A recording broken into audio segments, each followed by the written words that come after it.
தேவனுடைய நியாய தீர்ப்பு.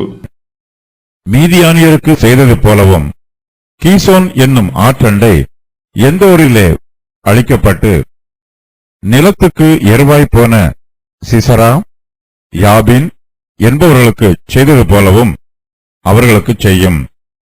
அவர்களையும் அவர்கள் அதிபதிகளையும் ஓரேபுக்கும் சேபுக்கும் அவர்கள் பிரபுக்களையெல்லாம் சேபாவுக்கும் சல்முனாவுக்கும் சமமாக்கும். தேவனுடைய வாசஸ்தலங்களை எங்களுக்கு சுதந்திரமாக நாங்கள் கட்டிக்கொள்வோம் என்று சொல்லுகிறார்களே, என் தேவனே, அவர்களை சுழல் காற்றின் புழுதிக்கும் காற்று முகத்தில் பறக்கும் துரும்புக்கும் சமமாக்கும். நெருப்பு காட்டை கொளுத்துவது போலவும் அக்கினி ஜுவாலைகள் மலைகளை எரிப்பது போலவும் நீர் உமது புசலினாலே அவர்களை தொடர்ந்து உமது பெருங்காற்றினாலே அவர்களை கலங்க பண்ணும். கர்த்தாவே, அவர்கள் உமது நாமத்தை தேடும்படிக்கு அவர்கள் முகங்களை அவமானத்தாலே மூடும். யெகோவா என்னும் நாமத்தையுடைய தேவரீர் ஒருவரே பூமி அனைத்தின் மேலும் உன்னதமானவர் என்று மனுஷர் உணரும்படி அவர்கள் என்றைக்கும் வெட்கி கலங்கி நாணமடைந்து அழிந்து போவார்களாக.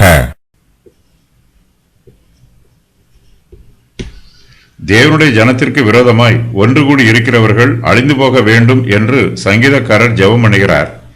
அவருடைய அழிவை தேவனுடைய நாமத்தினாலே தீர்க்க தரிசனமாக சொல்லுகிறார்.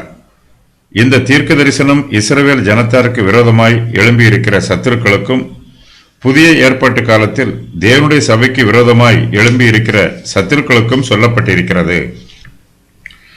நமக்கு விரோதமாய் எழும்புகிற சத்துருக்களை தேவனிடத்தில் ஒப்புக் கொடுக்க வேண்டும். தேவனுடைய நியாயத்தீர்ப்பு அவர்களுக்கு விரோதமாய் வர வேண்டும் என்று நாம் ஜெபிக்க வேண்டும். அவர்களுடைய ஒப்பந்தம் நிர்மூலமாக வேண்டும் என்றும் அவர்களுடைய ஆலோசனை அவமாய் போக வேண்டும் என்றும் தேவனுடைய சமூகத்தில் ஜெபிக்க வேண்டும். தேவன் தம்முடைய ஜனத்தின் நன்மையை விரும்புகிறவர். அவருடைய அன்பு ஒருபோதும் மாறுவதில்லை, அது குறைந்து போவதும் இல்லை. தம்முடைய சத்துருக்களுக்கு விரோதமாகவும் தம்முடைய பிள்ளைகளின் சத்துருக்களுக்கு விரோதமாகவும் தேவனுடைய கோபம் எப்போதுமே பற்றி எரியும். இந்த கோபத்தில் நாம் வித்தியாசம் பார்க்க முடியாது. தேவனுடைய சத்துருக்கள் எப்படி நிர்மூலம் ஆகிறார்களோ அப்படியே அவருடைய ஜனத்தாரின் சத்துருக்களும் நிர்மூலமாகி போவார்கள். சங்கீதக்காரர் சத்துருக்களின் அழிவை பற்றி சொல்லும்போது மீதியானியருக்கு செய்தது போல அவர்களுக்கு செய்யும் என்று சொல்லுகிறார். மீதியானியர்கள் கிதியோனின் நாட்களில் இஸ்ரவேல் ஜனத்தார் மீது யுத்தம் பண்ண வந்தார்கள். அவர்கள் பெரும் திரளான எண்ணிக்கையில் இருந்தார்கள். கிதியோன் பக்கத்திலோ 300 பேர் மாத்திரமே இருந்தார்கள். தேவன் மீதியானியரின் மனதை குழப்பினார். அவர்கள் மீது பயத்தை அனுப்பினார். அவர்கள் பயத்தினால் மிகுந்த குழப்பமடைந்து யாரோடு யுத்தம் பண்ணுவது என்று தெரியாமல் அழிந்து போனார்கள். இஸ்ரவேல் ஜனத்தாரின் சத்துருக்கள் மீது எப்படிப்பட்ட அழிவு வர வேண்டும் என்று சங்கீதக்காரர் சொல்லுகிறார்.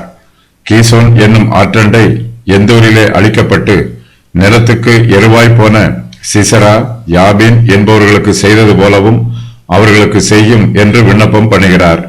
யாபீர் என்பவர் கானான் தேசத்து ராஜா. சிசரா என்பவர் யாபீனின் படைத்தளபதி. தேவன் இவர்களை சங்காரம் பண்ணினார். இவர்கள் நிலத்திற்கு எருவாய் போனார்கள். கர்த்தர் சிசராவையும் அந்த எல்லா ரதங்களையும் சேனை அனைத்தையும் பாராக்குக்கு முன்பாக பட்டய கரைக்கினால் கலங்கடித்தார். சிசரா ரதத்தை விட்டு இறங்கி கால்நடையாய் ஓடிப்போனான். நியாயாதிபதிகள் 4:15. பாராக்கின் சேனை எண்ணிக்கையில் குறைவாய் இருந்தார்கள். ஆனாலும் தேவனுடைய பலத்தினால் அவர்களுக்கு ஜெயம் உண்டாயிற்று. சத்துருக்களின் பிரேதங்கள் எருவை போல குமிக்கப்பட்டது. அவர்கள் நிலத்திற்கு எருவாய் போனார்கள். அவர்களைப் போல இஸ்ரவேல் ஜனத்தாரின் எல்லா சத்துருக்களும் சங்காரமாக வேண்டும் என்று சங்கீதக்காரர் விண்ணப்பம் பண்ணுகிறார். சத்துருக்களுடைய அதிபதிகளும் பிரபுக்களும் அழிந்து போக வேண்டும் என்று சங்கீதக்காரர் விண்ணப்பம் பண்ணுகிறார். தேவனுடைய வாசஸ்தலங்களை தங்களுக்கு சுதந்திரமாக கட்டிக்கொள்வோம் என்று சத்துருக்களின் அதிபதிகளும் பிரபுக்களும் சொல்லுகிறார்கள். தேவனுடைய வாசஸ்தலங்கள் என்னும் வாக்கியம் கானான் தேசத்தை குறிப்பிடுகிறது. இது தேவனுக்கு பிரியமான வாசஸ்தலம். இது ஒருவேளை தேவாலயத்தை குறிக்கும் வார்த்தையாகவும் இருக்கலாம். எங்கள் பிதாக்கள் உம்மை துதித்த பரிசுத்தமும் மகிமையுமான எங்களுடைய ஆலயம் அக்கினிக்கு இரையாகி இன்பமான எங்களுடைய ஸ்தானங்கள் எல்லாம் பாழாயின. ஏசாயா 64:11. தேவனுடைய இன்பமான வாசஸ்தலங்கள் என்பது கானான் தேசத்து செழிப்பான புல்வெளியை குறிக்கலாம். இங்கு அரபியர்கள் தங்களுடைய மந்தைகளை வணிகத்திற்காக கொண்டு வருவார்கள். இதற்காக சமமான புல்வெளிகளை தேடி வருவார்கள். தங்களுடைய சத்துருக்களையும் அவர்களுடைய அதிபதிகளையும் ஓரேபுக்கும் சேபுக்கும் சமமாக்கும் என்று சங்கீதக்காரர் சொல்லுகிறார். கிதியோன் எப்ராயிம் மலைகளெங்கும் ஆட்களை அனுப்பி மீதியானியருக்கு விரோதமாய் இறங்கி பெத்தாபாரா இருக்கும் யோர்தான் நதி மட்டும் வந்து அவர்களுக்கு முந்தி துறைகளை கட்டிக் கொள்ளுங்கள் என்று சொல்லச் சொன்னான். அப்படியே எப்ராயிமின் மனுஷர் எல்லோரும் கூடி பெத்தாபாரா இருக்கும் யோர்தான் மட்டும் வந்து துறைகளை கட்டிக்கொண்டு மீதியானியரின் 2 அதிபதிகளாகிய ஓரேபையும் சேபையும் பிடித்து ஓரேபை ஓரேப் என்னப்பட்ட கண்மலையிலும் சேபை சேப் என்னப்பட்ட ஆலையிலும் கொன்று போட்டு மீதியானியரை துரத்தி ஓரேப் சேப் என்பவர்களின் தலைகளை யோர்தானுக்கு இக்கரையில் இருந்த கிதியோனிடத்திற்கு கொண்டு வந்தார்கள். நியாயாதிபதிகள் 7:24-25. தங்களுடைய சத்துருக்களின் பிரபுக்களையும் சேபாவுக்கும் சல்மனாவுக்கும் சமமாக்கும் என்று சங்கீதக்காரர் விண்ணப்பம் பண்ணுகிறார். தன் மூத்த குமாரனாகிய எத்தேரை நோக்கி, நீ எழுந்து இவர்களை வெட்டிப்போடு என்றான். அந்த வாலிபன் இளைஞனானபடியினால் பயந்து தன் பட்டயத்தை உருவாதிருந்தான். அப்பொழுது சேபாவும் சல்மனாவும், நீரே எழுந்து எங்கள் மேல் விழும், மனுஷன் எப்படியோ அப்படியே அவன் பலனும் இருக்கும் என்றார்கள். கிதியோன் எழுந்து சேபாவையும் சல்மனாவையும் கொன்று போட்டு அவர்கள் ஒட்டகங்களின் கழுத்துக்களில் இருந்த சாந்துக்காரைகளை எடுத்துக்கொண்டான். நியாயாதிபதிகள் 8:20-21. தேவனே, சத்துருக்களை சுழற்காற்றின் புழுதிக்கு சமமாக்கும். என் தேவனே, அவர்களை சுழற்காற்றின் புழுதிக்கும் காற்று முகத்தில் பறக்கும் துரும்புக்கும் சமமாக்கும். நெருப்பு காட்டை கொளுத்துவது போலவும் அக்கினி ஜுவாலைகள் மலைகளை எரிப்பது போலவும் நீர் உமது பொசலினாலே அவர்களை தொடர்ந்து உமது பெருங்காற்றினாலே அவர்களை கலங்க பண்ணும். தேவன் தம்முடைய சத்துருக்களை ஒரு சக்கரத்தை போல மாற்றி போடுமாறு சங்கீதக்காரர் கர்த்தரிடத்தில் ஜெபம் பண்ணுகிறார். சக்கரம் எப்போதும் சுற்றி கொண்டே இருக்கும், அதற்கு ஓய்வே இருக்காது. அதுபோலவே தேவனுடைய சத்துருக்களும் ஓய்வில்லாமல், நிலையில்லாமல், நிம்மதி இல்லாமல் சுற்றி கொண்டே இருக்க வேண்டும் என்று ஜெபிக்கிறார். அவர்கள் வாழ்க்கையில் பிடிப்பு இல்லாமல் எப்போதும் ஓடிக்கொண்டே இருக்க வேண்டும். சக்கரம் கீழே இறங்கும் போது பிடிமானம் இல்லாமல் தாறுமாறாக ஓடும்.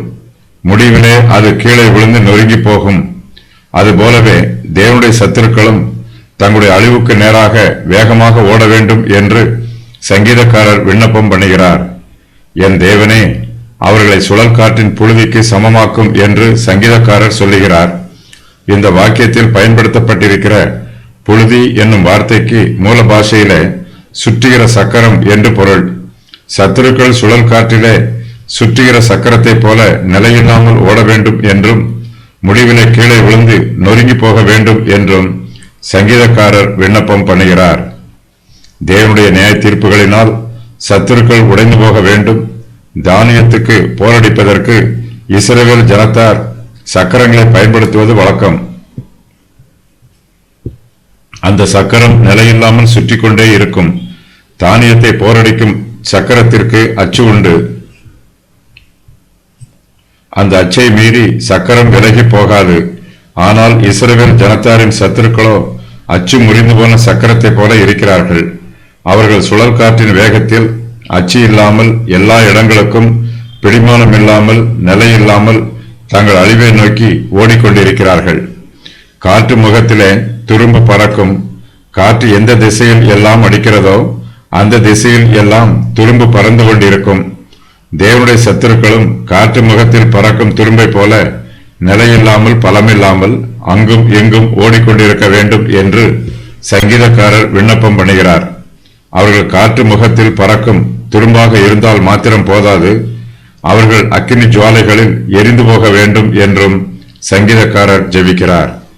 நெருப்பு காட்டை கொளுத்துவது போலவும் அக்கினி ஜுவாலைகள் மலைகளை எரிப்பது போலவும் நீர் உமது பொசலினாலே அவர்களை தொடர்ந்து உமது பெரும் காற்றினாலே அவர்களை கலங்க பண்ணும். தேவன் தம்முடைய சத்துருக்களை துன்பப்படுத்தி அழித்து போட வேண்டும். சத்துருக்களுக்கு பூரண சங்காரம் உண்டாக வேண்டும். பெருங்காற்றினாலே அவர்களுக்கு கலக்கம் உண்டாக வேண்டும். சத்துருக்களுக்கு சமாதானமோ நிம்மதியோ இருக்கக்கூடாது. அவர்களுடைய தீய ஆலோசனைகள் அழிந்து போக வேண்டும். அவர்களுடைய ஆலோசனைகளினால் அவர்களும் அழிந்து போக வேண்டும். இஸ்ரவேல் நாட்டில் தானியங்களை காற்றில் தூவுவார்கள். அப்போது நல்ல தானியம் கீழே விழும், மற்றவை தூசி போல காற்றில் பறந்து செல்லும். சங்கீதக்காரன் தன்னுடைய விரோதிகளை கர்த்தர் காற்றிலே துரும்பை போல பறக்க வைக்க வேண்டும் என்று விண்ணப்பம் பண்ணுகிறார். கர்த்தாவே, அவர்கள் உமது நாமத்தை தேடும்படிக்கு கர்த்தாவே அவர்கள் உமது நாமத்தை தேடும்படிக்கு அவர்கள் முகங்களை அவமானத்தினாலே மூடும். யெகோவா என்னும் நாமத்தை உடைய தேவரீர் ஒருவரே பூமி அனைத்தின் மேலும் உன்னதமானவர் என்று மனுஷர் உணரும்படி அவர்கள் என்றைக்கும் வெட்கி கலங்கி நாணமடைந்து அழிந்து போவார்களாக. இஸ்ரவேல் ஜனத்தாருடைய சத்துருக்கள் தங்களால் முடிந்த வரையிலும் தேவனுடைய ஜனத்தை அவமானப்படுத்துகிறார்கள். ஆனால் இஸ்ரவேல் புத்திரருக்கு அவமானம் உண்டாகவில்லை. சத்துருக்கள் முயற்சி செய்த அவமானம் அவர்களுக்கே திரும்ப வருகிறது. அவமானம் வரும்போது வெட்கம் உண்டாகும். சத்துருக்கள் தங்களுக்கு உண்டான அவமானத்தில் அவர்கள் மனம் திரும்பி கர்த்தரை தேட வேண்டும் என்று சங்கீதக்காரர் விரும்புகிறார். கர்த்தாவே, அவர்கள் உமது நாமத்தை தேடும்படிக்கு அவர்கள் முகங்களை அவமானத்தாலே மூடும் என்று சங்கீதக்காரர் கர்த்தரிடத்தில் ஜெபம் பண்ணுகிறார். நம்முடைய சத்துருக்களை சிநேகிக்க வேண்டும். அவர்களுக்காக நாம் ஜெபம் பண்ண வேண்டும். நம்மை துன்பப்படுத்துகிறவர்களை நேசிக்க வேண்டும். தேவன் அவர்களுடைய இருதயத்தில் மனம் திரும்புதலை உண்டு பண்ண வேண்டும் என்று நாம் நல்ல இருதயத்தோடு ஜெபம் பண்ண வேண்டும்.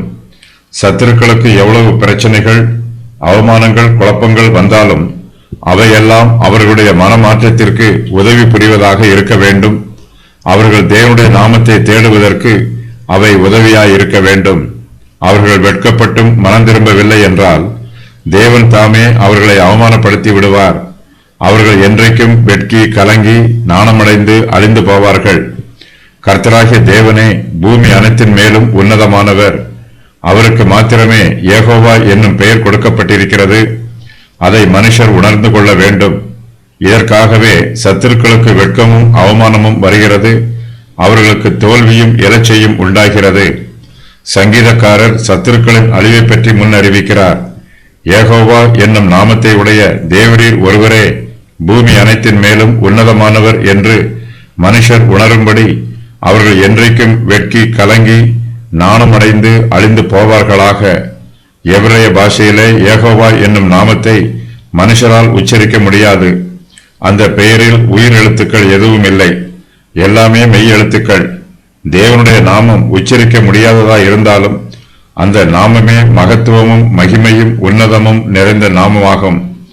யெகோவா என்னும் நாமத்தை உடைய தேவரீர் ஒருவரே பூமி அனைத்தின் மேலும் உன்னதமானவர். உண்மையான தெய்வத்திற்கு வேதாகமத்தில் கொடுக்கப்பட்டிருக்கும் பெயர் யெகோவா. வேதாகமத்தில் 4 இடங்களில் யெகோவா என்னும் பெயரை வாசிக்கிறோம். மற்ற இடங்களில் கர்த்தர் என்னும் பெயரே உண்மையான தெய்வத்திற்கு கொடுக்கப்பட்டிருக்கும் பெயராகும்.